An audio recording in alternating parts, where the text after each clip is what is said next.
Mtakumbuka Ijumaa tulipokuja hapa Jamhuri waliweka pingamizi, walikuwa wanapinga maelezo ya shahidi namba 2 wa Jamhuri John Kaya kutolewa hapa mahakamani wakidhani kwamba utaratibu ule ulikuwa hukufuatwa. Kwa hiyo Ijumaa walitoa hoja, na mnakumbuka kwamba Mahakama Kuu hii iliahirisha ikasema itatoa leo uamuzi mdogo.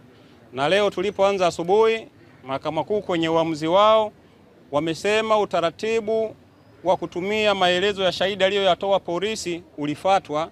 Na hiyo Mahakama Kuu leo ikakubali kwamba maelezo ya Bwana Kaya ambayo aliandika polisi yapokelewe mahakamani ili kumwezesha mshtakiwa kuweza kufanya ulinganifu, tunasema kucontradict maelezo aliyoyatoa polisi na ushahidi wake ambao aliutoa tarehe 9 hapa mahakamani.